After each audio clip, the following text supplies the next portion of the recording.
Guardians was amazing. Got to see it last Thursday. Again, no spoilers or anything, but really good movie.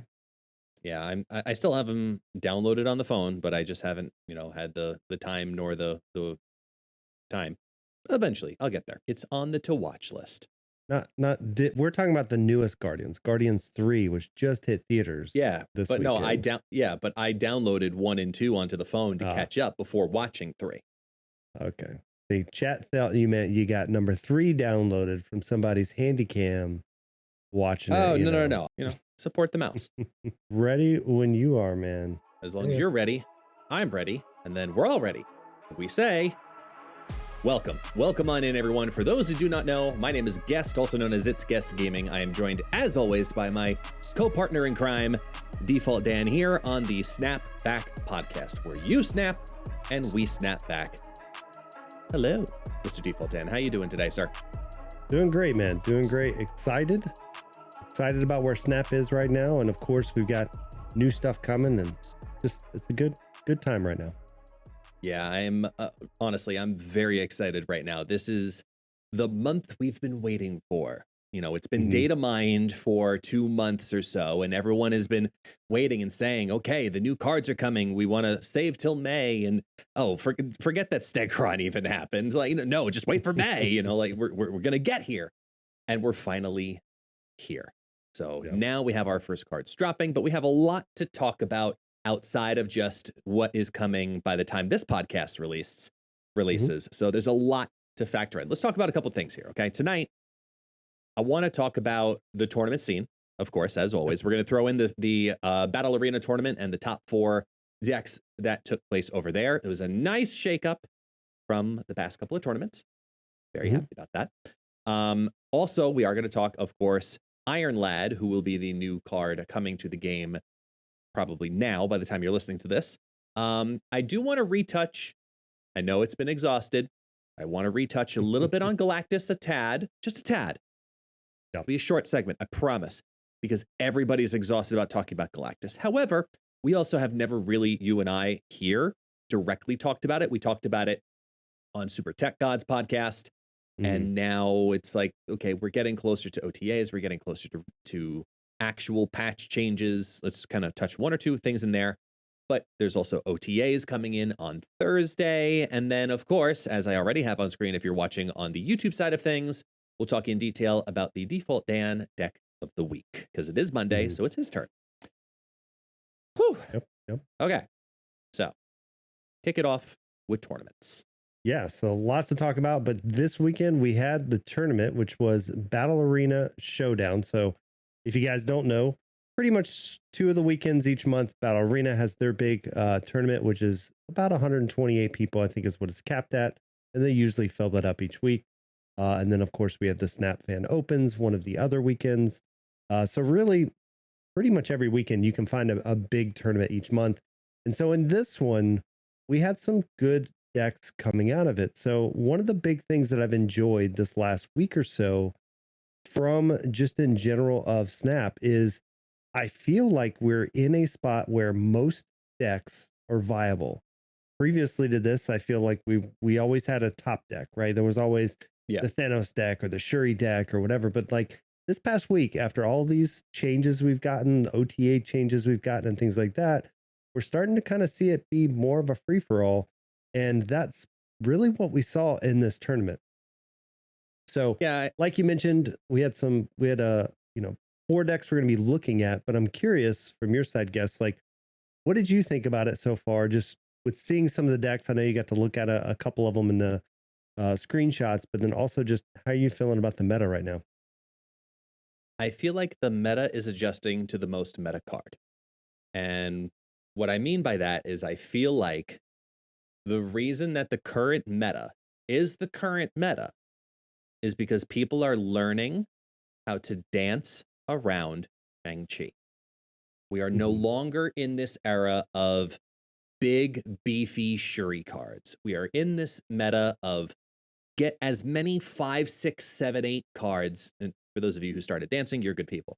These 5, 6, 7, 8 power cards onto the battlefield and let them be the stars in multitude, which is why the most quote unquote meta deck right now, which I'm pretty in agreement because of its very consistent win rate, um, is as strong as it is. So we Mhm. saw those results pop through with the Battle Arena tournament this past weekend, where 2 out of the top 4 decks are the deck for now. I mean, it's just like the deck. You know, it's the Black Bolt. It's a variation, if you Mhm. will, I should say, on the Black Bolt stature deck. There's a couple of different ways we've seen this deck. You have Nightcrawler. If you have Jeff the Baby Land Shark, they're kind of interchangeable. There's a couple of different ways that you can run this deck. Some people like to take things out, but for the most part, this deck succeeds because unless if the perfect combo pops down, Yeah. you don't end up with a card really over 8 power. Sometimes you get that perfect, okay, you got the Korg down, you got the Rock Slide down, you got the Dark God down. That's great. But Mhm. even still on top of that, you have an 8 power Black Bolt, a 7 power Stature, a 6 power Enchantress, a 5 power Spider-Man, a 6 power Rock Slide. Like, it's just a lot of mids. And that's Yeah. causing a lot of people to not have that big final kaboom Shang-Chi move, which makes the deck succeed. And I think we're Mhm. seeing that more and more be successful here because it placed second in this tournament and fourth. Literally the exact same deck. The only difference, and I'm putting it up on the YouTube screen, is Jeff the Baby Land Shark for Nightcrawler. Yeah. That's it. I guess they just didn't have it. If they had it, you know, which is even funnier because the Nightcrawler one did better. But like, Mhm. Mhm. that's how I feel about the current meta in general, is that everyone's focusing on the Stature Black Bolt deck, and people are going to play it because it's the hot deck right now. Yeah. But as you said, and you could talk more into this as we put the number 1 deck on the screen, which is a Death Wave deck, Yeah. it's still This strong. this deck is crazy good. So again, kind of going back to the other deck, if we're looking at the top 8, so if we're just in general in the top 8, you kind of just ended up in one of these 2 decks. We're going to talk about one other deck that kind of slipped in here in a minute, but essentially you're playing one of the 2 decks that you just saw, the Stature Black Bolt, which, to your point, there's a lot of really big combos in this deck. You've got, whether it was Nightcrawler or Jeff, being able to move and get your miles out for one. You've got your Black Bolt and your Stature, which again, there's a lot of locations that can trigger Stature and some things like that. So a lot of really good stuff. You had Enchantress, which we already saw get the buff. So now she's not even that bad to play into an empty board, right? Going against another Yeah. Zabu, taking away Zabu, taking away a Darkhawk on your last turn, whatever you need. Just a really, really good card there. And again, Nebula, we're going to be seeing Nebula more and more in this meta because she's such a good card. One, if you leave her alone, she gets huge. If you play into her, you're going into what your opponent wants you to, which is Yeah. play in this lane. Let me play the other lanes. You have to do something over here. And maybe they give up the Nebula lane, but you're still having to play 2 or 3 cards into it in order to make sure that you still win that lane. So, unless you have a Killmonger or something. So it's definitely one of those decks where like every card in here is a good card. If you're listening and you're from kind of the Magic world, this is like your Jund deck. A Jund deck, red, black, green. Essentially, it is one of those decks where it doesn't necessarily ever go over the top of you, but they play the best card in every slot. And so this is kind of how I feel about this deck. You're not focusing in on some crazy combo. You're not focusing whatever. You're just saying, I'm going to play the best cards I can at each of the slots. And if I win, I'm going to win. And if not, you have some crazy combo like a Galactus or something like that that's beat me. Right. So that's what I really like about this deck. It does have a big ending with Rockslide and Darkhawk, but there's a lot of other stuff you can do that'll still win you matches even without doing that. Going back to the Death deck, which is the other big deck that we saw here. I think there's 2 or 3 of these also in the top 8. And the thing is about this deck, one, you've got Killmonger. So we just saw Nebula, we saw Nightcrawler, we saw a lot of 1-drop. So Killmonger always going to be a good card. Rest of the deck, it's death. It's the Death Wave, the Death Arrow, the Barrow, whatever deck you've called it. It's the same deck we've always seen, except for people taking advantage of the wave on 5, giving you a ton of stuff you can do on turn 6. So if you guys have not played this deck, the way it works is it used to be back in the day, wave on 5, and then you would just like arrow plus a death.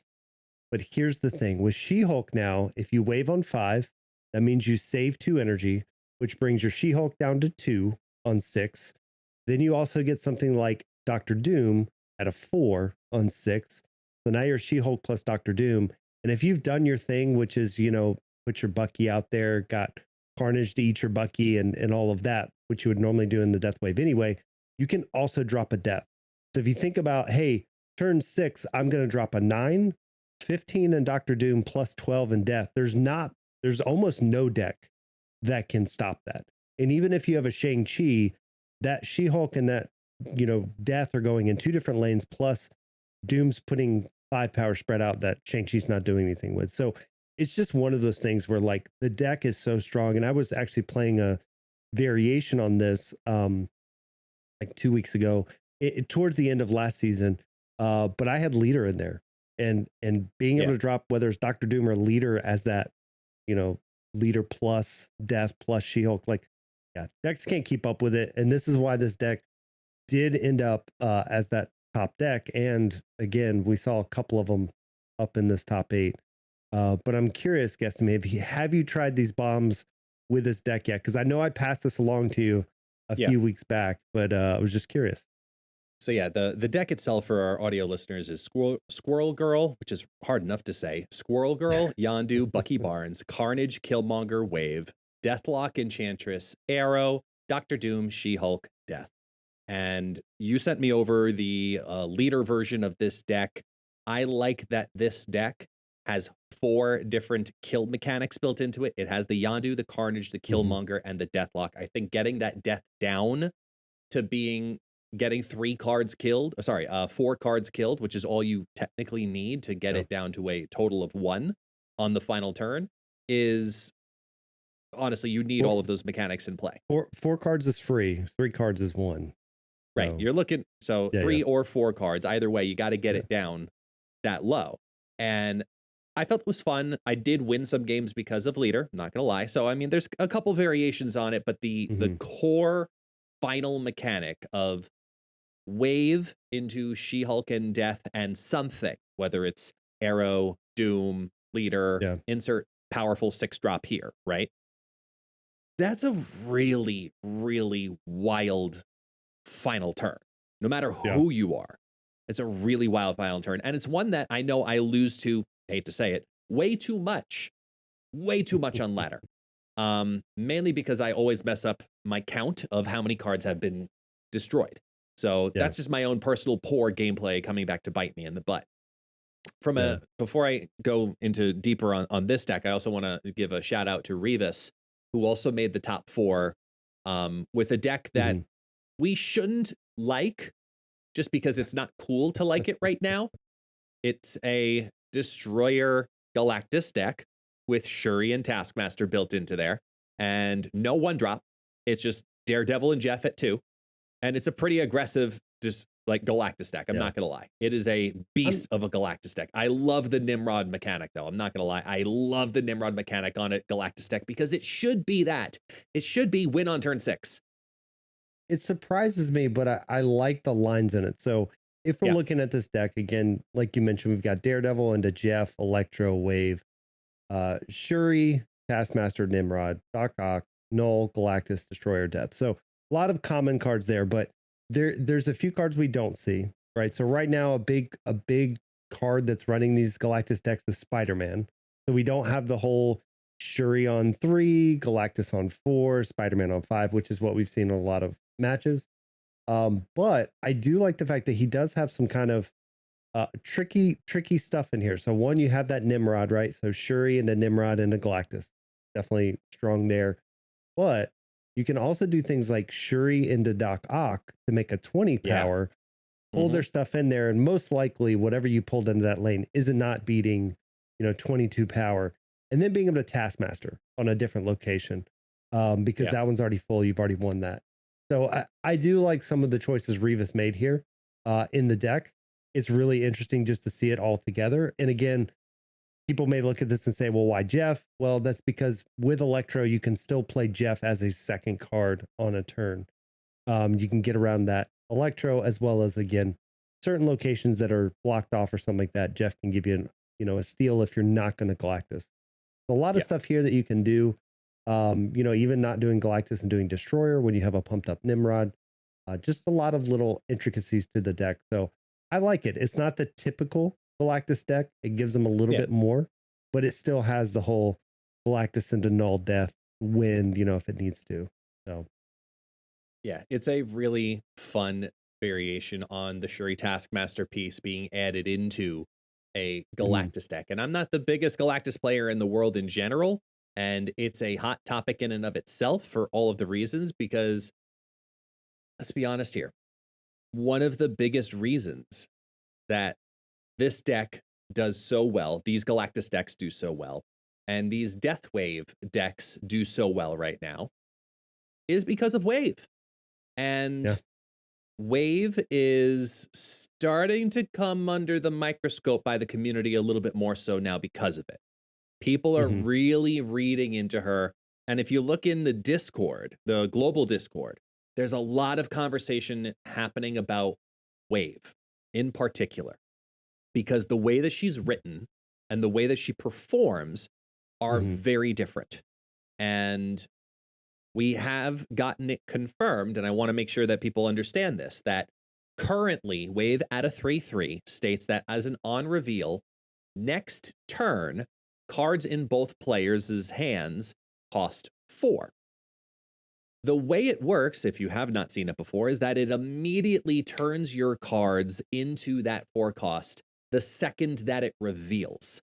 And then it's like that throughout. So it's kind of like the end of turn 3 plus turn 4. And a lot of people have been asking about it and now kind of calling it under the microscope going, hey, wait a minute, is this right? Because then there's this and there's this interaction, etc. Yeah. We have heard from Glenn. Good old Glenn. Glenn Jones's diary has been reopened, and he has confirmed for us that Wave will change and that the text officially on Wave will state that the effect starts immediately to help kind of alleviate some of that whole, well, wait, this shouldn't happen because of next turn and this, that. And it's like, it's right, but it's not right. But Wave is a very hot card right now with this. Yeah, because there's a weird interaction, if you guys haven't run into it, where if you reveal first and Wave goes off and they play White Queen, all your cards are 4, so technically you could grab any card in your hand, right? It's not just the highest, because now they're all 4 drops. So there's these little nuances, but the important thing is it doesn't change how she works. They're not changing how she works. They're just trying to fix the verbiage around her. And again, that doesn't mean they won't change her in the future. There's definitely a lot of people complaining about cost reduction. And here's the thing. With any card game, it's something we've seen in Magic. It's something we've seen in Hearthstone. Cost reduction on cards is always the way you break metas, you break formats and all of that. If you ever make a card free, which is where we're getting to She-Hulk, we're getting to Death and things like that, that's when you run into things feel too overpowered, because they're free, because you can do multiple things. And again, we talk about Wave on our side, meaning all of our cards get cheap and we can throw down 3 stuff. But the reason why she's so powerful is it also does this to your opponent. And if your opponent isn't playing the same type of deck, well, now they only have 1 play on turn 6, right? Unless they have Sarah on the board or they have Zabu or something like that, literally they have 1 card they can play. So that's the reason why Wave is so powerful, is the fact that usually if you're building a Wave deck, you're playing usually 2 cards, or you're cheating out a 6-drop super early, but usually you're playing it to where you can do 2 powerful things and they can do 1. And that's why she's always been so good with Death and She-Hulk and some of those cards. And with all these weird interactions that are coming to be about, on the next turn, cards of both players cost 4. I think, as we look at all of these mega combos, for example, like you talk about, where we're reducing things down to 0, Death has always had that mechanic, because if you kill 9 cards, yes, you deserve to have a free Death. Clearly, you have earned it. But the mechanic of Wave doesn't listen to that, because it's dropping down from an original 9 cost down to a 4 cost, which means it's always reducing 5 of those, which is why you can get away with it with either 3 or 1. And there are certain mechanics that I don't agree with when it comes to Wave and the interaction from it. For example, the whole Death Wave combo of the winning deck. I get why. I understand that it's not an ongoing, but it's a little too overpowered. And I think there's an easy solution in here, not just text wise. I think there's a really easy solution to help control the wave, the Death Wave deck, which is to make her a 4-cost card. And I'm not the hugest fan of the idea, but it is a solution. Because if you make her a 4-cost card, that means on turn 6 that now that She-Hulk is no longer being a 1-cost, it's now being a 2-cost. So now you have to get that death down to 0, not just 1. No, hang on. So when you do her on 5, She-Hulk is a 2-cost. But then anything else is a 4-cost. So that's why you can get her out. So, but to your point, by making her a 4-drop on turn, playing that on turn 5, you only save 1 energy, and now she'll be a 3-cost. So yeah, yes, sorry, wrong numbers, you're but correct right on idea. that. But just wanted to, yeah, no. Math is hard. Okay, so just go with me. You knew what I was trying to say. It's just I know, but I want to make sure before I've been creating content for comments. 14 hours, man. I am effing no, screw it. I am fucking I want to make sure I am so damn tired. I have been going at this at 7 a.m. It is 9:30 my time. Let them comment all the hell they want. I am okay with it. I am tired. Okay, listen. Wave is a fun card. It is the necessary card for the game. But I think the reason that also her popularity has risen is because of the popularity rise of Sandman. This control of the opponent down to a limited amount. Look at what happened with Leader. Look at what happened with Leech. Look at what happened. You see the pattern here? It's all about that final turn controlling your opponent. And if Wave gets played down, you are basically only Sandmanning the other side because your chances are you're playing a Wave for one of two reasons. You're playing it on 5 to get a mega drop on 6, or you're playing it on 3 to say, hey, Galactus, not today. And I'm pretty sure Wave is going to be touched more than just her text in some way, shape, or form in the future. But I think that she's worth noting that she is in the big decks right now. She's in the good Galactus decks. She's in the good blank Wave decks, whether it's Doom Wave, whether it's Death Wave, whether it's Wave to your mom, whether it's whatever it is, there's always, the deck is named around her.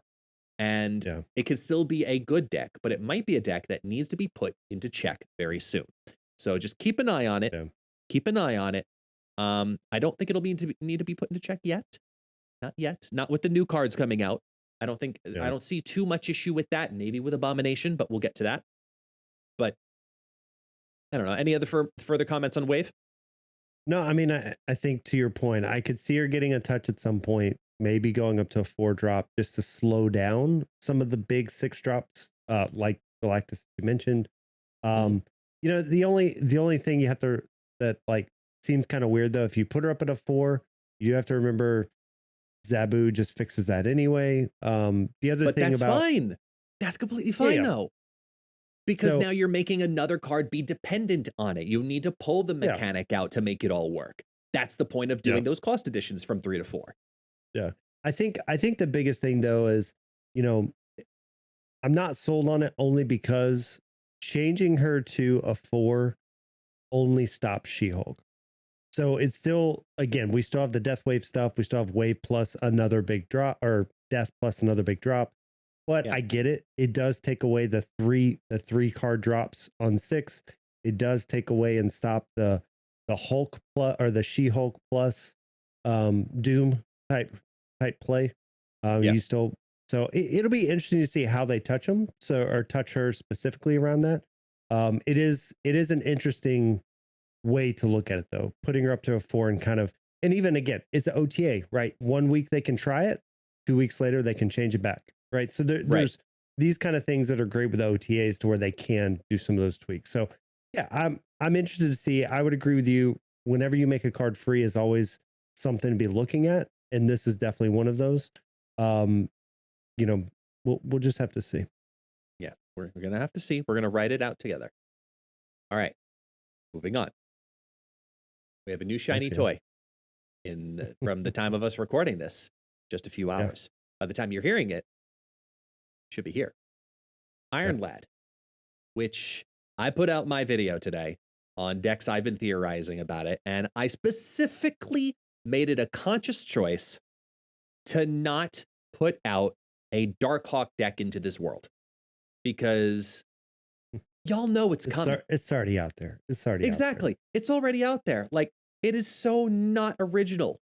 And it is just, it's frustrating because what's also going to happen is whoever says it first, quote unquote, it's going to be their deck.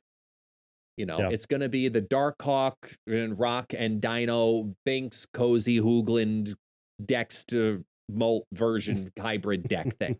And look, no one who plays an Iron Lad Darkhawk deck is allowed to take credit for it. I think that we need to make that amongst us just as content creators for all of you listening that actually enjoy our podcast. I appreciate you guys for listening for what we have to say, but please don't take credit for the deck. We all know it's coming. We all know it's coming. And the number one person we cannot let name the deck is Super Tech God. Just plain and simple. I think we're all in agreement there. Fuck Ken. Just it's not about him. Speaking of which, he's in the chat. Hi, buddy.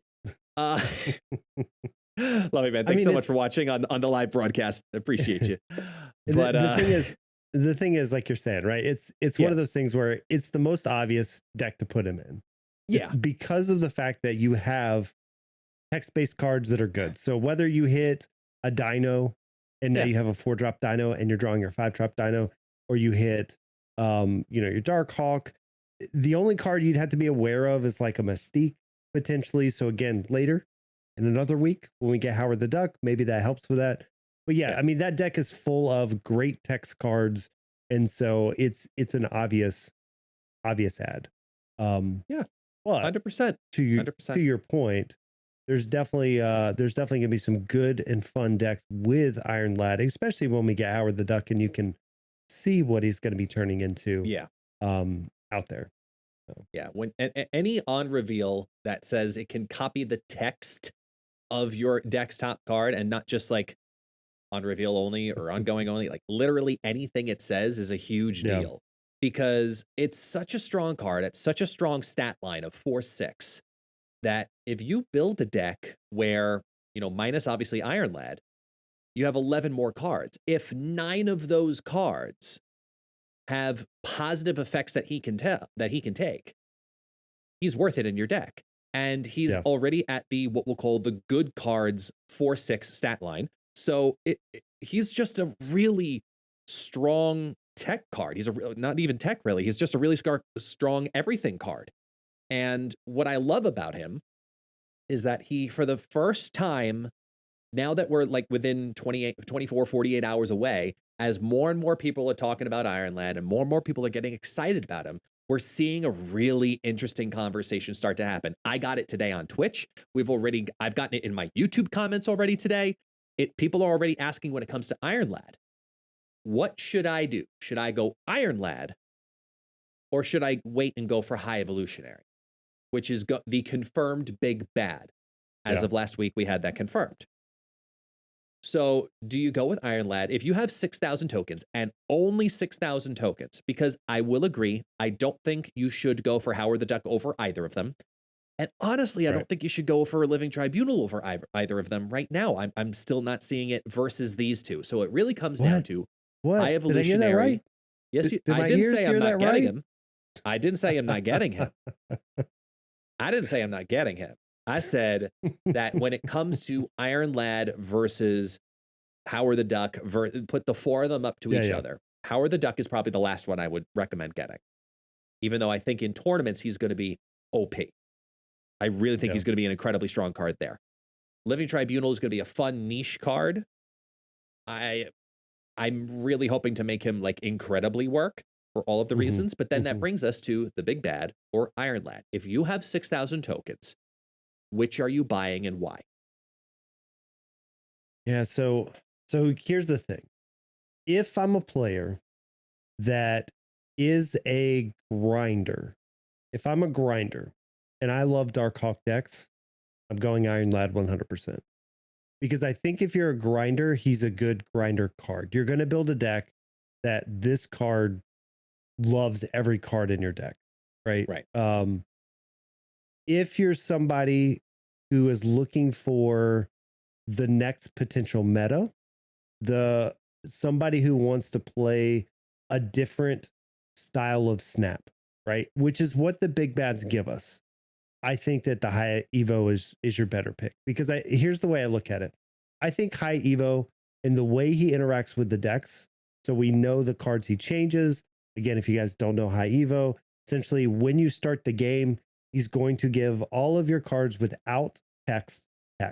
So your Wasp, Misty Knight, Abomination, all of those cards that usually work with Patriot, you'll literally slide him into the deck instead of Patriot, and then you'll build around this affliction type deck. So if they get minus counters, that's what a lot of these cards really focus on. But he's a very easy stop. Luke Cage in your deck, right? Like that's what it really comes down to is Luke Cage, Shadow King. There's cards that can like really help you out against this card. And so I feel like when he comes around, a lot of people are just going to start throwing Luke Cage in their deck. And with that being said, I think he's going to be good. I think he's going to be a lot of fun. But I think if you're a grinder, you only have 6,000 tokens. You're all about getting infinite and things like that. I think Iron Lad is going to be your better card when it comes to that. Yeah.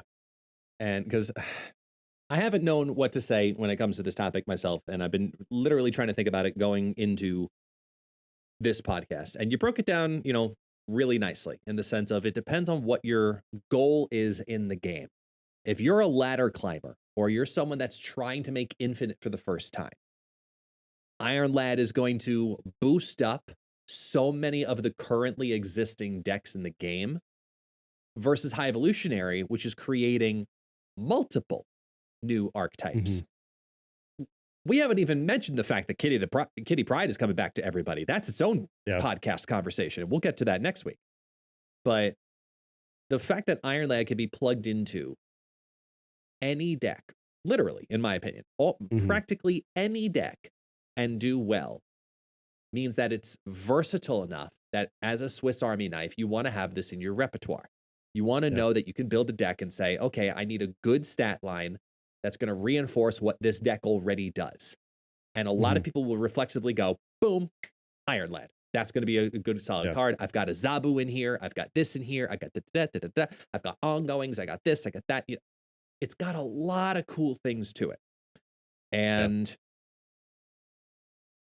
if I had to choose only one, I am leaning towards Iron Lad over High Evolutionary because I think more players are trying to reach infinite than are looking to playtest.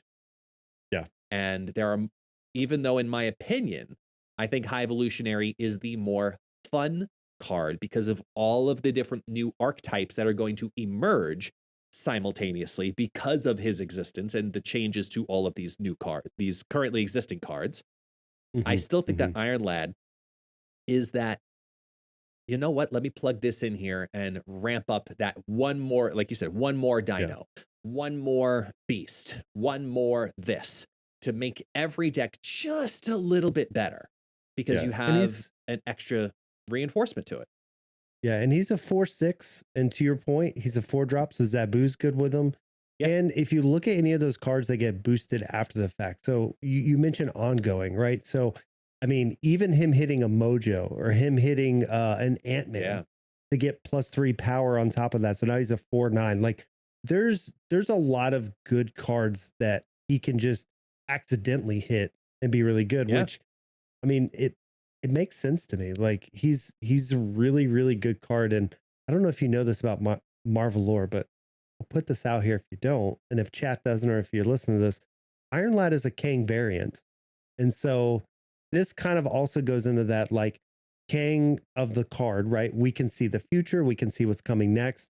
That's kind of what Iron Lad is, right? He can see what's coming next and essentially become that.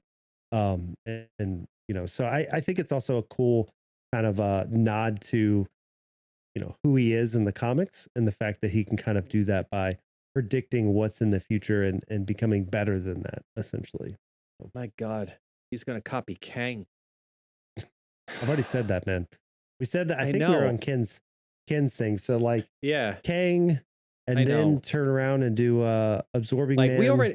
I already witnessed a 9-round battle on ladder watching Binks and Ben Brode the other night. I do Yeah, yeah. not need to think about an 11-round ladder match with Iron Lads and I think Kangs and Limbos and that just I think I don't have the fortitude for that. me and Coco at the Creator Clash, me and Coco in our very last match went so we were down, I was down, we were both down to 1 cube. Came down to that match. And I think we went to like it was like round 11 or round 12. It was dumb. But like, I mean, it was good. It like good Yeah. dumb. No, And I'm like, not yeah, rounds like now that. you No, not rounds as in battle, as in like turns. oh, what? How do you go more than Turns 7 turns? Oh, because Kang because of keeps Kang. restarting. Yeah, I got you. I Exactly. got you. It was a Kang on Kang limbo match. And they went 9 rounds, 9 turns. Yeah. Iron Lad can make that even longer. That just Plus I absorbing don't man. have the meme voice to say emotional damage, but I know you all are hearing it in your head right now because that's what that feels like. Iron Lad is an extremely exciting card. I truly think he's worth 6,000 tokens right away. Throw him into any deck that you're currently playing, and he's going to give an impact. Make sure you build your deck. I will say, make sure you build your deck to have, I'd say, like I said, 9 cards that he can benefit, 2 of them that he might get hurt on. Yeah. Because as for right now, it's blind. When Howard the Duck comes along, then you'll have a little bit of more, spot focused treatment to kind of know where you're going with that. I think Howard, he's still the bottom one out of the 4 for me right now, not by much, but the second I have him, Howard, and I put him with Iron Lad, that duo might shoot up as its own. Just put these 2 with every deck and call it a day. I do think he's worth 6K. I do think he's worth it over High Evolutionary for more of the player base.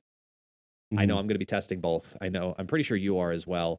So both on both of our streams, we'll have it up. Yeah. The other thing to think about if you're on the other side of Iron Lad, whatever he copies is what they drew next turn. So keep that in mind as well. So if you're playing it on turn 4 and it copies a dino, you now know they have dino in their hand. So just remember that for the next 2 turns of what they could be playing because you at least know one of the cards. So I think that's his quote unquote downfall, right? And I'm not saying it's a bad one, but it's something to keep in mind. So question, because I'm having a brain fart over it. With a card like Mystique or Absorbing Man, when they copy the effect, if you click the card on the battlefield, does it show the copied text? You know what? I don't know if I've ever I'm really not looked. sure. I'm not sure. Either way, let us know in the comments if that's the case or here in the live chat. I think it shows chat. you the text. I think it would show you the text, but I don't know does if it necessarily replace tells you the card. No, that's what I'm saying. Does it replace the text? Yes, it does. Because if Iron Lads on reveal copies the text and replaces his text of on reveal copy, blah, blah, blah, blah, I'm curious if it does that. Yeah, it should. Because I think it like when Rogue overwrites does that, that's why it's pretty easy to see Rogue when like people are like, well, I put Rogue into Bar Sinister or whatever. They're like, why does not all 4 of them steal their stuff? And I'm like, because the first one steals and the other 3 just copy your first one. So yeah, I'm pretty sure it just replaces the text out, right? Okay, just making sure, because I will say there are some cool things that can come from Iron Lad. I have some cheeky ideas, and that's why I put it out, because I'm like, this could be fun. I fucked up my own video. I'm not gonna lie. I'll tell the story of it here because I put it in the comments. So as I was making the Iron Lad video today, I accidentally deleted one of the decks that I had up after I had like done the filming for it. So I lost the deck. And when I did that, because I needed the image later on, I rebuilt the deck, and then I rebuilt it without fucking Iron Lad. I put in White Queen instead. And it was like, oh, son of a bitch. And it got called out to me in the chat. I was like, God damn, so I had to go. I edit the YouTube caption, add that on in there. I put it as like the chapter name of like sub out White Queen, like. Yeah. Like dumbass. That's what happens. It's like I said, it's been a long day. Continuing on though, because otherwise this will be another hour and a half podcast. Because we are on the talk of the big bads like High Evolutionary. I do want to recap and kind of wrap up one thing because we're getting closer and closer to the patch, which is to mention our favorite big bad ever, Galactus. Yeah. You know, He's won me we've gone so many cube rushes. I know we've gone back and forth now with what everybody thinks with Galactus about, do we change this? I've recommended changing null. I've recommended, you know, maybe we change his I've got effects. a new change. I've got a new change. Oh, this is news to me. So, all right. So like, I'm not staging that either. I have no idea what he's going to. Okay. I'll start this off with saying I think Galactus is fine. But I'll talk about this change. But essentially, I think he's fine overall. He's a big bad, so he's going to do big things. Yes, people hate his big things, but he is fairly predictable. Right now, the issue people are having is this whole Wave Galactus Spider-Man. Hey, they get to play something big on 6 and you don't. It's pretty annoying, especially if you don't see it coming, which is the problem right now. It's very hard to predict that fast of a line if you just don't have an answer. But I saw a really interesting post on Facebook. It was either this morning or late yesterday. And somebody suggested that Galactus destroys whatever locations he can touch. So it's not the location he's played at. So I'm going to kind of put this out there. So I'll picture this in your mind. I play him in the middle lane. He destroys the right and left lane, right? I play him in the right lane. He destroys the middle lane. I play him in the left lane. He destroys the middle lane. So now you do have this issue to where, like, let's say the middle lane, you've already dropped 2 cards on turn 1. They're probably not wanting to play their Galactus into the middle lane because remember, he kind of usually needs a little space because he's so little with his power, and you need some other cards. So I thought that was an interesting change. It's different, and it would make you think, okay, that just means I'm always playing Galactus in the middle, but it would get you like a little bit more leverage to say, like, turn 1 and 2, you play blindly into the middle lane. Or you see them play something on turn 2 that makes you think Galactus is coming. So you start to play in the different lanes around them. So it would be a big change because you'd have to like really understand what that means by destroy any locations he's touching. But it would kind of take away this, no matter what lane I play in, now you're locked to that lane. So I don't know. What are your thoughts there? I think it's kind of similar to what you just shot the living shit out of me on last week, which is when I said that Galactus should destroy the lane that he's played into and then return back to your hand. So 2 out of the 3 scenarios is exactly what you were saying. I thought that you thought was stupid for me recommending. So the fact that you love this version where now if he plays in the middle lane, it still kills 2 of them. So you're basically taking Medusa and Galactus and having a baby. Or Crystal and Galactus to really make it sound awful. I think it's different. I like the idea to a degree, but I revert back to earlier in the podcast where I think we go through a big solve by switching Wave all by herself.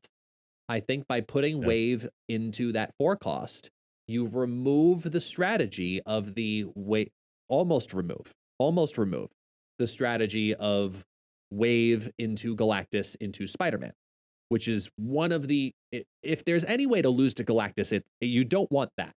You don't want Wave, Galactus, and Spider-Man. You're always and you're going for it too, because you're just thinking, he doesn't have it.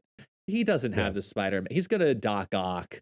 He's going to do something else. There's no way. And then he does it, and you've been webbed, and you just absolutely hate that moment, and then you move on to the next game. It's an awful detrimental moment. Yeah. But it exists. And I think the Wave solution helps get rid of that one specific aspect, because if you could only Galactus on turn 5 or 6 via that, because of that, I think that helps solve a lot. The fact that you can drop down 2 cost by playing Wave and then get Galactus down there out on 4, that's one of the biggest reasons that Galactus is hated. Probably the biggest reason, in my opinion, because all other Galactus variations can be played around, including this tournament one that we just saw from Revis. So, I mean, we're seeing it more and more. A lot of Professor X play is coming out now because, it's easy to play Galactus into it, which is why people are now using Jeff the Baby Landshark also in their Galactus decks. Like, Yeah. He's a he's a very touchy subject for too many people. And Yeah. he's touchy because he's boring. It's predictable, it's known, it's obvious when it's going to happen. It was, oh, is it going to be a Galactus, or is this wave going into Hmm. Sand? It's not going into Sandman anymore. Sandman, I feel like I barely see anymore. Yeah, It's that was a strange one. His yeah, OTA like change killed him, but his OTA change really didn't do much. So right. It's surprising. I I I think that the Galactus needs a change. I like the idea of destroy the land that he can touch, and it still keeps the integrity of what Marvel Snap does. Yeah. I think it's kind of it needs to be treated like the lockjaw situation, which is you're trying to figure out the easiest way to not have certain cards play early. They Yeah. changed Leech and Lockjaw to make sure that you can't be leeched on turn 3. That was the whole purpose of that. And I think Galactus needs to have the same thing where he can't be played before turn 5. I think he has to be a turn 5, 6, or 7 card to Hmm. be truly Galactus. He comes to destroy the world at the end of the world, not in the middle of the world. So I think he needs to he has to have that restriction. Maybe that's even the solution in and of itself. Just add a caveat: cannot be activated or cannot be played before turn 5. Kind of like an Yeah. Infinite change in there. Something has to be put in there. He doesn't need to be necessarily crazy nerfed, but he does need to be changed. And there's a big difference between change and nerf. And I try to use these terms not interchangeably, but very specifically, because a nerf means you're too powerful. You need to literally be brought down a major peg. I don't Yeah. think he needs to be a major peg because he is counterable. He is predictable. It's very obvious Yeah. when it's going to happen, and it's either you can stop it or you can't. But right now, there's too many mechanics that make it impossible to take it down if the combo exists. So I think that he needs something, whether it's Yeah. adjusting other cards or adjusting him slightly, but not to the point where it kills the deck. He's still, like you said, he's still a big bad. He Yeah. should still do big bad things. It's how Yeah. bad for the health of the Yeah. game, not just for the character lore. Well, it is interesting because I think it's definitely one of those things where Spider-Man's an enabler. Because if I think back, right, if you really think back to when Galactus was released, you never wanted to use Galactus early. Like you Yeah, wanted him used in turn 5. You never wanted to use him turn 4 because when you used him turn 4, it gave them too much time to play big stuff, and you couldn't just finish them with your 2 big cards, right? Your null plus death. right. You wanted to make sure they had priorities so they couldn't Shang-Chi. Like it was a whole way of playing it. And it's just like Spider-Man is what has become the issue. But I still don't think it isn't something where you go, okay, well, Spider-Man becomes a 5. Like it doesn't fix it, right? It's like, so I don't think that that's the answer either. But I like your idea of, in this particular case, we talked about Wave and Wave affecting She-Hulk, Wave affecting Galactus. It could be that she needs to be a 4 drop instead of a 3 drop, and maybe that solves for both of these decks. Still leaves Wave powerful. Um, but we'll have to see. We'll have to see kind of what ends up happening with that. But I could definitely see that being an OTA change where they say, hey, we're gonna bump her up 1 energy. We're gonna see what happens, and let's see what the rest of the community sees and the backlash and whatever that may happen, or maybe everybody will like it. So, I mean, talking about just these simple changes, these OTA changes, I'm curious, guess, what do you got? What do you got on your OTA changes for this week? So OTA wise, I have 3 picks that I think are, again, every time I scroll through, I'm looking at cards that I just skip over and say, there's another option, or there's something just straight up like it doesn't work anymore. Yeah. Um, my first one I think is needed to have any attempt at competitive value, because right now it's one of the 5 worst decks in the game, and that's Agatha. I think Agatha whether it's her all along or not, if you're sacrificing being able to touch your own cards to be able to have a powerful card, shouldn't it be stronger than just 14 power? We have a fucking whale that gets to 16 power, and Agatha gets to 14? I'm sorry. That doesn't seem right. I'm going to be bold here. And I'm going to nominate Agatha to go, instead of being a 614, to being a 618. I think at 618, that 4 power gives enough incentive to revert. You see the cycle. This is probably going to be the name of the podcast at this point. Change wave, it fixes it all.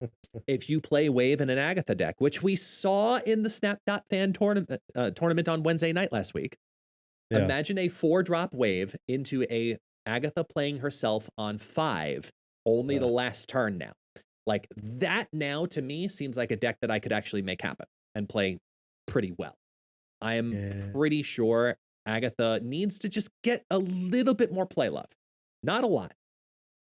Maybe she becomes mildly kind of sort of competitive by giving her a little bit more power.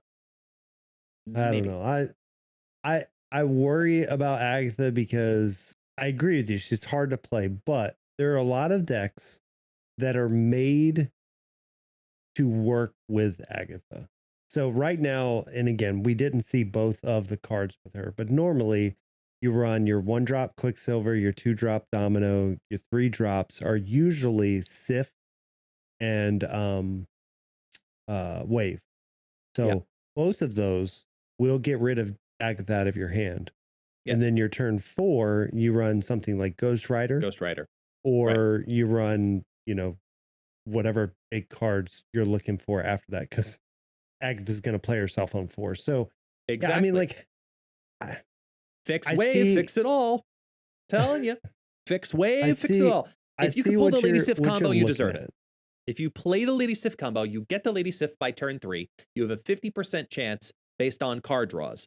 50% chance to actually get that, because you'd have to pull it on an initial turn or on turn 3 because you're playing Quicksilver and Domino, which means you're only getting 3 opportunities. 2 from the initial draw and then the last one on turn 3. If that happens, kudos. Life is awesome. You're having a great time. And the chance of getting that perfect combo while wave is at 3 cost, I think is one that I understand that they don't want it to be too much of an issue, because there's obviously things like bot farming, which sadly still exists. But I don't think that building her up from a 614 to a 618 strengthens bot play. I think it strengthens that final potential play for live play and makes it slightly more interesting. That's call me crazy. Let me know in the comments and the conversations what you think about that.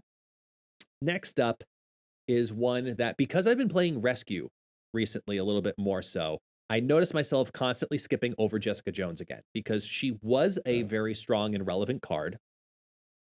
And then she just kind of disappeared. And she's back.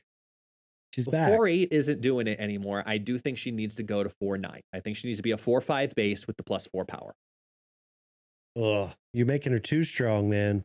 She's so good in the Nebula decks right now.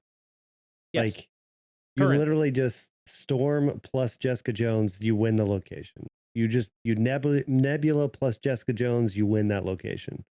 Like, I don't know. Plus with Zabu making her a potential 3. You could try it, but I feel like you're going to be... Take away the current Nebula deck that's relevant currently, kind of sort of at the moment. Go back a week ago. How often did you play Jessica Jones? Thank you. Well, now, I mean, that was because I was running death decks. She doesn't fit in a death deck, but... She doesn't fit into any major archetype that's been in the meta in the last 2 months.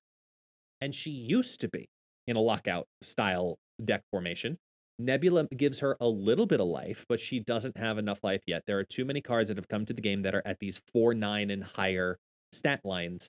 And for what her effect does, I think it should be on par with that. So in the style of play that you're talking about with the Jessica Jones Storm combos, the 1 power doesn't make a difference. But in every other scenario, it does, which gives her more life. Just like the card from beta that everybody loved and then everybody forgot about, Strong Guy. Strong Guy going from a 4/4 up to a 4/10 if you have no cards in your hand. It's so hard to get that to happen nowadays. Even in the MODOK decks, you can't even make that happen. And he's destroying literally everything in your hand. The better win condition is always to go with an Apocalypse play. So you're never left with anything that's technically at 0. Even in Zoo decks nowadays, you're not seeing Strong Guy be relevant. I think he also needs to be a 4/5 base with the ongoing +6 power because it is such a hard thing to do nowadays. Yeah. So my thing I would do with Strong Guy is not an OTA change. This is a patch change. Ooh. I would make him. Oh man. Okay. I'm gonna regret saying this because I just thought about Luke Cage, but I would do it differently. I would do he's a 4/10 or whatever to start, and he gets -1 for each card in your hand. Now the problem is Strong Guy or Luke Cage. The fact that Luke Cage is about to be a huge card in the next little bit, maybe he's too strong at that point. I don't hate that though. I don't hate that. You have Sentry Cosmo. Why can't you have Luke Cage Strong Guy? Yeah, I mean, I'm just saying, like maybe that's a way to kind of do Typhoid that. Mary. Same thing. I like it. It's a better way of doing it, and then you just say, all right, you do it this way, and then based on how many cards, he just goes down. And then so if you have a full hand of cards, he's going to be his 4/4. Technically, he could be a 4/3. So if you had a real full hand of cards, but probably a better way of doing it because I would agree with you. Just like we talked about Dazzler prior to the podcast, it's very hard to get some of these things to trigger. This would be an interesting way. So yeah, I think so. Agatha, Jessica Jones, and Strong Guy are the 3 that are on my radar as of right now. For giving just a little bit of love. What about you? What have you been looking at, and more so why? Because I saw one of them and I'm very confused. All right, so I've got a couple changes here, and they're hard. They're hard for me to think of OTA right now because honestly, this last week I've had a lot of fun. Yes, I've been playing a lot of Nebula decks, but I don't feel like I've been oversaturated going up against like Galactus every turn, or I don't feel like I've been seeing Thanos like the last few seasons have really jaded a lot of us on the fact that like here's the 2 decks to play and these are the only 2 decks you see. Whereas right now I feel like every game's slightly different. I'm seeing a lot of cards out there. So I just looked through a couple cards and said there's a couple ones that I feel like need a little bit of a touch. Right. So we've got the first one, which is Forge. I picked this card because I feel like Forge is one of those cards where like he wants to be good, but nobody uses him because he's just not good. So maybe make him a 2/2. I would say it would be even more interesting if it's a 2/3, but I feel like you put him at a 2/3 and he's given +2. He's too strong. Yeah. So it's like a 2/2 is going to be his sweet spot. And I still don't know if that necessarily gets him played, but I think it could be really interesting in some of these decks we're playing, right? So you get a Forge down, a 2/2, you play Jeff next, right? So now Jeff is a 2/5 that you can move around. You've got me thinking like Adam Warlock and Cerebro too. Yeah. Like, so something stupid like that would be amazing. Yeah. So I think it's an interesting move to where putting him as a 2/2 maybe makes him playable. Right now he's not playable, right? I mean, like the only deck that he showed up in for a brief second, but he wasn't even that needed, was the whole Wong into Shuri into Odin into Yellow Jacket, right? And you can make it ridiculous if you threw Forge in there with the combo. But it's one of those things. I think a 2/2 maybe makes him a little playable. But that being said about Cerebro 2, my next change, it seems weird. And honestly, there's a different way I would have changed it that I'll mention, but I think it still doesn't work right, is Hazmat. So we're already starting to see the rise of Cerebro 2, Hazmat, Luke Cage, because we just moved Luke Cage up to a 2 power. And this is going to be a problem. So I'm pulling her down to a 1. Here's the thing I would like to do. I'd like to bump her up to a 3 to literally just kill the Hazmat plus Luke Cage Cerebro deck. But by doing that, Hazmat gets way too powerful because she's putting -1s everywhere. She can't be a 3. Maybe Luke Cage needs to be a 3. I don't know. But like, we need to kill that combo. But Cerebro, Hazmat, Luke Cage is going to be a huge problem with having some of the other cards in your deck. So I don't know. We'll have to see what happens. But I'm just saying, bump her back down to a 2-1. So, well, couple of things. Number one, I don't think they're going to do so because they specifically said in the announcement that they want that combo for Luke Cage and Hazmat. They want it to be relevant. Number two, I like the reasoning behind it, but I don't like then the potential for Cerebro 3 Hazmat, where you're already sending over, you know, you've got the Professor X lockdown, you've got the goblins going over. I like that a little bit less. It's very similarly to like what she's doing for, you know, I compare her in many ways to Typhoid Mary, obviously, right? Typhoid Mary gives you a 410 stat line with the ongoing of the -1 to every card on your side of the battlefield. Yes, this is a short term on reveal. You're trying to get it off in several different rapids. I get it. But maybe the solution doesn't lie necessarily in her power. Maybe the solution relies in her cost, because it is really detrimental, not going to lie, to be played out on turn 6 with Wong Hazmat as the final move. That is an incredibly strong combo. And I think the solution in there, if you're going to change Hazmat, isn't to drop her power down to a 1, because I don't see, personally, I don't see as much of a chaos issue as you do when it comes to the future of Cerebro 2 because of Hazmat Luke Cage. I think it's a good deck, but has, just like every deck, it has... Wong. Yeah, exactly. The Wong Hazmat combos, right. I think the solution is to increase her cost to a 3 cost. And I think by putting her at 3/2, it's with the same exact effect as is. I think you remove that final play, that final turn 6 nearly unstoppable play, unless if you get Cosmo down. Otherwise, the entire other side of the battlefield is just straight up dead. There's a great Wong going deck with Hazmat out there right now. There's a great Cerebro 2 deck out there with Hazmat right now. There's a lot of good going on with Hazmat because it's making her more relevant. And I've been calling it for weeks that Hazmat's going to be big with High Evolutionary, and y'all, when that hits 2, you're going to be craving these changes. And I agree with you that something should be done then.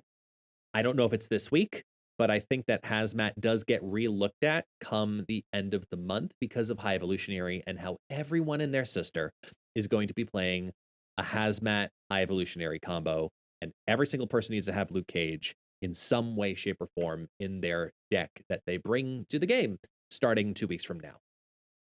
I like Hazmat as a keep an eye on this card.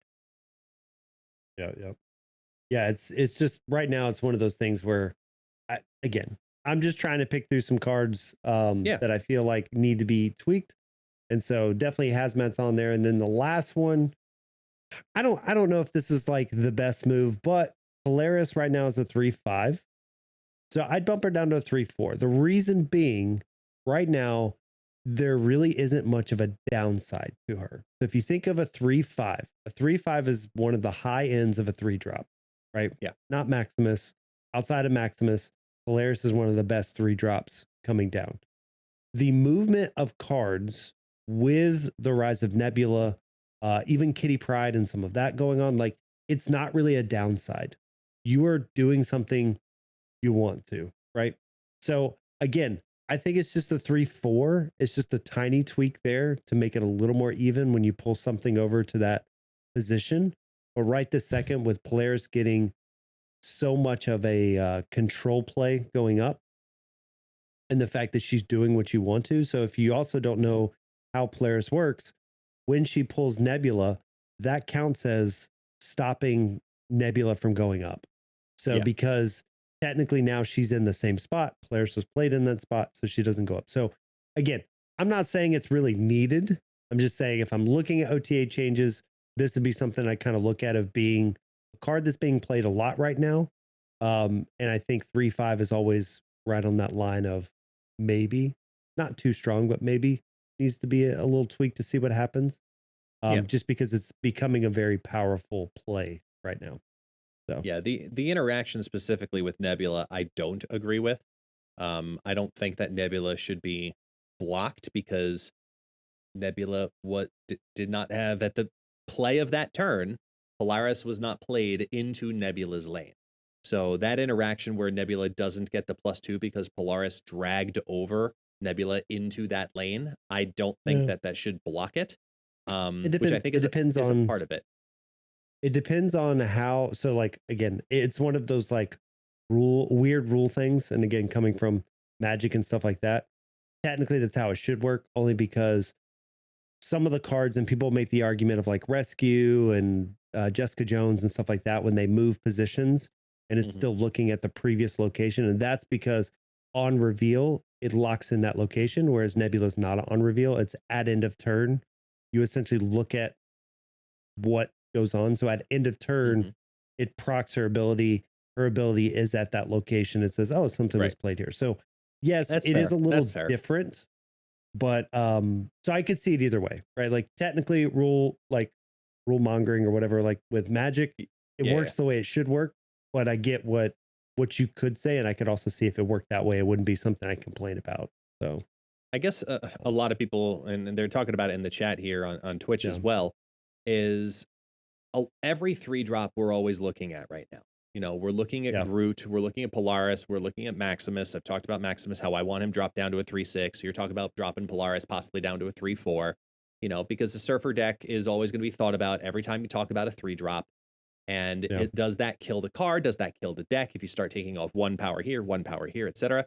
And I like the conversation about Polaris because Polaris is relevant right now to the current meta of getting a card to move to drop down Miles Morales, yeah, which has always existed, but is now more and more just relevant in general. And being able to have that control is what we're looking at Polaris now as a control card, not as a technically what we'll call a surfer boost card. It's not a power card. yeah, You're using it as control. And Polaris has always had some love in some way, shape, or form, but I disagree with needing to drop her down. I think at the 3/5 stat line, because you're taking the proactive choice to take on X amount of power in a lane, for that card to have any competitive value, it does need to have some competitive stats. And whether you're dragging over something tiny like Goose or you're dragging over something huge like Ebony Maw, you know what choice you're making and you're yeah, factoring that in. She should have a little bit of life to her. So I'm not opposed to changing her in some way, shape, or form necessarily, but I don't think she needs to go down in her power. yeah, That's just and me personally. I think she's okay as is, and we yeah, need some and okay cards, right? You know? right. And the thing is, like, and again, kind of going back to the first statement, right? I like where the meta is. I like where the cards are. Yeah. Looking through the list, there's nobody that specifically stands out to say, like, hey, an OTA change would be great here. I think looking at these, right? Forge, I just feel like as a card nobody looks at. Last Yeah. week we talked about um uh crap, why am I blanking on his name? What for? Uatu? Yeah. Watu. So like, I mean, again, one of those cards that nothing's being played on. So that's where I kind of always take one card and I'm like, okay, I think that this may give them some play. The other ones are kind of one of those where like, hey, if you touch them, you touch them. If you didn't, you didn't. I definitely think Hazmat, there's gonna be something there. It's gonna be more in the OTA change eventually, in my opinion. Whether it's bumping it to a 3-drop or a 4-drop or whatever, she needs something eventually. To your point, right now she's just showing up in the Cerebro 2 decks. So we just need to keep an eye on those because those decks are starting to get out of hand with, essentially being able to drop. I mean, Zabu's a 2, right? Or did Yeah. they move Zabu? He's a 2/2. I mean, you have Zabu, you have Wong, you have Hazmat, you have Luke Cage, all of those together, right? Cerebro plus Mystique. So like you've already got a giant chunk of cards that work very well together. So who knows? We'll have to see what ends up with some of that within there. But Hazmat's going to be a card. She's going to be a really good card when High Evolutionary comes out. So we'll have to see if she's Mhm. too good of a card. She's one to keep an eye on 1000%. I'll Yeah. agree with you there. how big of an eye? We'll find out. We'll find out. Yep. As we head towards the wrap up portion here, it is your deck of the week showcase at the moment, good sir, on this Monday Yep. evening that we're recording this on your Twitch channel. And you brought me Nina's deck. Yeah, this is Nina's deck. So here's the thing. When it comes to Snap, I like to brew and mess around with stuff, but honestly, over the last 2 weeks, with everything going on, Wednesday Night Snap kicking off, the May Open coming up this upcoming weekend. I've got the new segment coming on. We're reworking this whole thing. Like, I've had so much going on. I haven't had enough time to brew, but Nebula was released, and I've played with about 3 different Nebula decks. I think they're all good. I'll give a honorable mention to Shay's deck that she put out with, I think Kawa may have done a video with Shay's deck. Really great deck. I was using that for a little bit, but the last few days, I know myself have been using this deck. Lethal's has been using this deck, and it is good. It is strong. It took her to Infinite. So if you're looking at the deck, again, it's a Nebula style deck. You've got Nebula, Daredevil, Armor, Jeff the Baby Shark, or Baby Land Shark, Storm, Important. Cosmo, Juggernaut, Maximus, Spider-Man, Professor X, Claw, and America Chavez. So really good deck. It is one of those control style decks, but there's a lot of these new cards, and I get it. If you don't have Jeff, if you didn't buy that pass for Nebula, you know, a lot of people are going to say, what can I sub here? Technically, I guess Jeff could be a Nightcrawler, but there's a reason for Jeff, which is Professor X, right? So the whole point is Nebula down on turn 1. It makes them play into that lane to control that lane. You got Daredevil on 2, so you can see what they're going to do on 5. 5, you're either going to lock it down with Professor X or Spider-Man. And because of that, whether it's your Nebula lane to give that extra point for Nebula on the last turn, or you just take over one of those lanes that they weren't even playing into anyway. So it has a lot of like easy wins. With that, you've got Claw, to where maybe you threw down a blind Professor X and you messed up. They threw down something big. You've got Claw that can give +6 to that lane. You've got Jeff that you can throw into that lane or move into that lane to just secure that lane over there. But then you've got your other lockouts. You've got Storm plus Juggernaut, another great. So Storm on 3, Juggernaut on 4. Bam, you got that lane. Oh, turn 5, you've got a Spider-Man or a Professor X to lock out another lane. A lot of really good plays with that. So it takes a very patient person, and you have to kind of understand what they're doing on their side. But it's got a lot of answers. I've won several Galactus matches, either predicting where it's coming with Professor X, or I've actually Spider-Man them so they can't Spider-Man me. You know, and then Professor X after the fact. So there's a couple different things you can do with the deck. Chavez is just there to make sure you don't draw and you don't draw anything big. And then turn 6, you'll just get a decent play. She's probably my least favorite card in the deck, to be honest. But I don't know if I would change it for like Doom, which is another card I've looked at a lot. Yeah, not with Professor X decks. Yeah, it's a weird thing to where like you wouldn't want to draw the Doom early. So I think Chavez is still there. The only other card that I'm not sold on is Maximus. Maximus is okay in your Storm lane or something like that, just to make sure you have big power. But it's one of those cards where like, yeah, I don't really care if they draw 2, but I just feel like I don't use them a lot. I'm using other cards. So I think if you have a flex card in this deck, it's your Maximus is your flex card. But yeah, everything else, really love the deck. Armor can protect your Nebula, but Nebula really does truly make your opponents play the way they don't want to play. They're having to make sure that she doesn't give, big, playing random stuff into that lane. So yeah, I've enjoyed the deck. It's if I had to guess, because I haven't looked at my stats on the deck, but if I had to guess, I have like an 80% win rate with it, or a high 70. The ones that I've lost have been retreats, and they've been pretty easy retreats to lay down. I either feel like, a couple of them that I don't feel like I'm winning, like I'm not winning, like I'm way from winning. But there's a lot of sneaky plays with the deck to where you can steal 4 cubes pretty easily. Occasionally you can steal the 8. It's not as big of a last turn finisher, but definitely you can sneak some wins out with Jeff coming down on 6, and people forget that, oh, Jeff can go into that Professor X, or Claw can pump up that Professor X lane or whatever lane, right? That they thought they had. So a lot of cool stuff. Again, big props to Nina. I know she's got a video out there. You can check that out as well. Again, not sure if somebody else made it, but I know she's the one that put out a video the other day on it and got her to Infinite. And I'm on my way. I'm on my way up. I know it sounds cheeky at the same time, like you're looking at the America Chavez and the Maximus.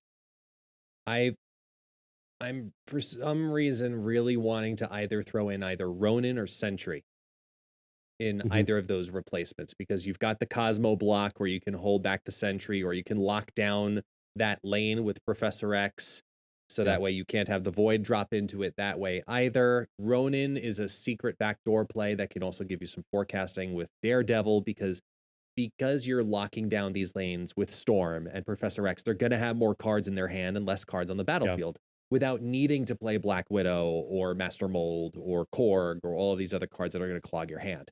So I think either of those could also be good replacements in here, but I will definitely try out this deck as is first.